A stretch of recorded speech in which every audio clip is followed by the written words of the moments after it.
why do people put cucumbers on their eyes, and is there any truth to that? It's cooling and it feels well, but it does have amino acids and organic acids that help to tighten the pores. So there is some, more to it than just a cold cucumber is soothing to the eyes. So specifically, if it's puffy, you can put a cold cucumber on your eyes. And then something we have for the future at our center, we're going to be putting together some really nice programs, and they're going to be involving some home facial treatments where nutrition is a part of it. So I invite you to come visit us at the center and learn more about the programs that we're going to be having this year.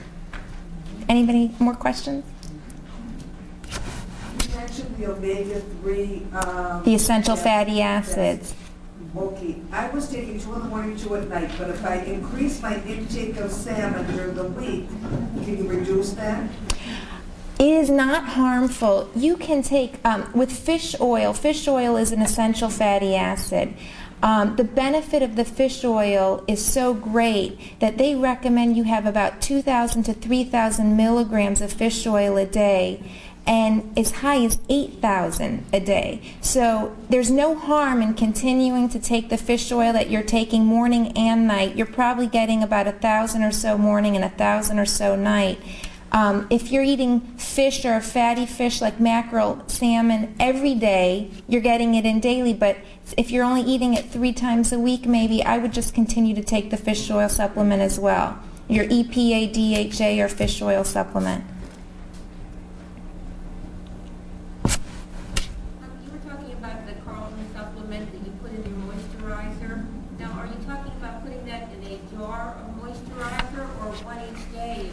I would open a capsule and break it. You know how vitamin E comes in a capsule and it's liquid? I would just open the capsule and put it on your nightly dose or your daily dose, not into the whole thing. What about the commercial creams that you buy? I mean, it's so perplexing today. You don't know what to buy with what in it. I think I'd be careful if you're going to a physician. I'd discuss with them. I'd look in the ingredients and see if there's any alcohol in the ingredients, any petroleum or mineral oil. Those are all drying agents. So you don't want anything that's going to dry your skin. A lot of people put cold cream on their skin at nighttime, and I understand that's not a good thing to do for the same reason. So you really need to be advised by somebody or look into the ingredients. Be careful before you just buy over the counter and apply it to the skin. Do you have any? I noticed some of the more expensive creams that you buy have more of the antioxidants near the top. Others have them near the bottom. So that tells you that if it's in the first ingredients, it's one of the major ingredients in the product.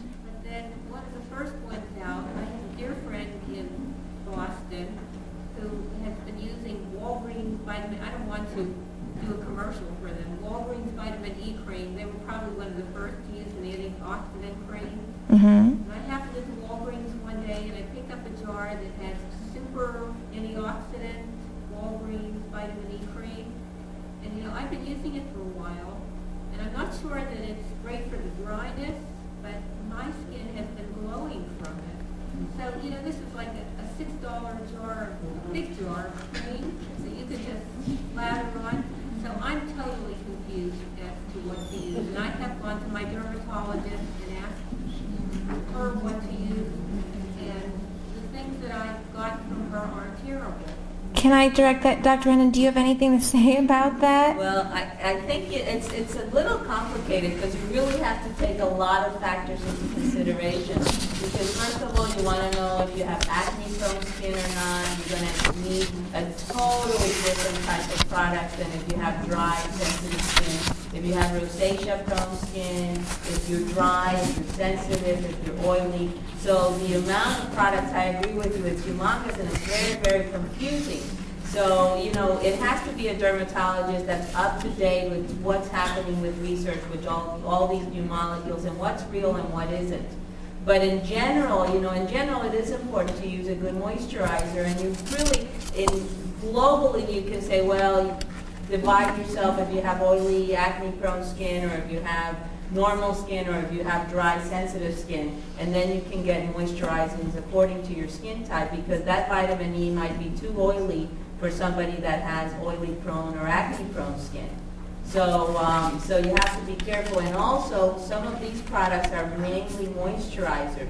They are not going to be absorbed. They're going to be laying on top. And vitamin E is a very big molecule, and it